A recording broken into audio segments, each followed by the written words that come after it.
मुर्दाबाद मुर्दाबाद केंद्र सरकार मुर्दाबाद मुर्दाबाद मुर्दाबाद।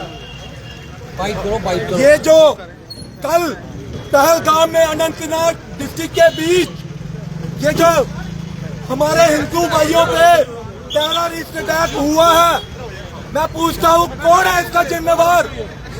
जब आज से 6 साल पहले 14 फरवरी 2019 को पुलवामा अटैक हुआ था, उस समय हमारे सीआरपीएफ के 40 जवान शहीद हुए थे। कितने? 40। मैं पूछता हूँ कौन था उसका जिम्मेवार।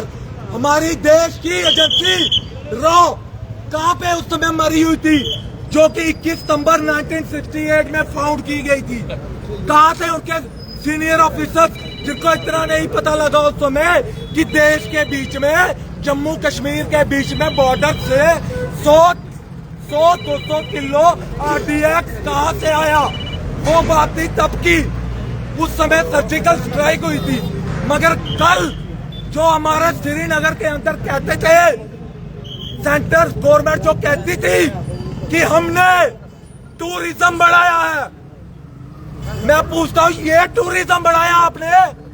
टेररिस्ट अटैक हुआ, टारगेट किलिंग हुई हमारी हिंदू भाइयों।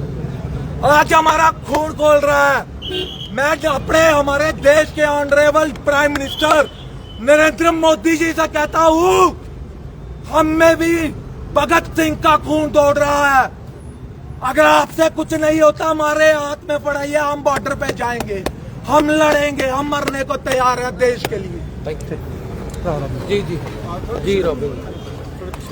जब से ये मोदी सरकार आई और अमित शाह जी होम मिनिस्टर बने, तकरीबन जम्मू कश्मीर के हर जिला में आतंकवाद बढ़ा है।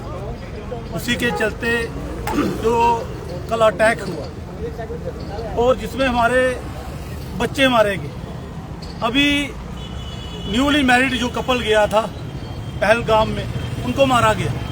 मैं पूछना चाहता हूं इस मोदी सरकार को और अमित शाह को और जो सिक्योरिटी एजेंसी है इनकी, यार एक गोली चलती है तो जहां पर कठुआ की बात करूं तो पुलिस इकट्ठी हो जाती है, लोग इकट्ठे हो जाते हैं, और वहां पर मिलिटेंसी है।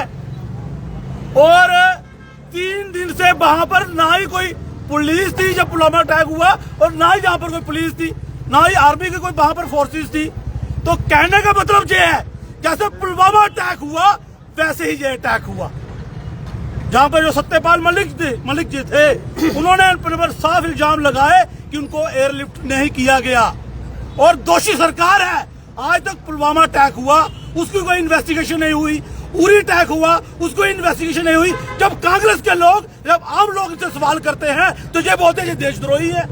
क्या सवाल करना देशद्रोही है? तो वहां पर जब 36-37 लोगों पर गोलियां चलाई गई, आधा घंटा, 1 घंटा, पौना घंटा लगा, वहां पर एक ही फोर्सेस का आदमी नहीं पहुंचा। तो ये नालायकी किसकी है? ये अमित शाह की नालायकी नहीं है। जम्मू कश्मीर आपने झूठी बनाया, 370 हटाया। लोगों मेरी बात सुन लो, जम्मू कश्मीर के लोगों जो हिंदू मुसलमान बटे हुए हैं, 370 का मिलिटेंसी से कोई लेना देना नहीं है। 70 सालों में जितनी भी सरकारें रही वो मिलिटेंसी के खिलाफ रही, और आज ये जो सरकार 11 साल से सरकार जो इस जम्मू कश्मीर में उस देश में है, इन्होंने मिलिटेंसी बढ़ाई है, इन्होंने हिंदू मुसलमान बढ़ाया है और आम लोगों को मारा है।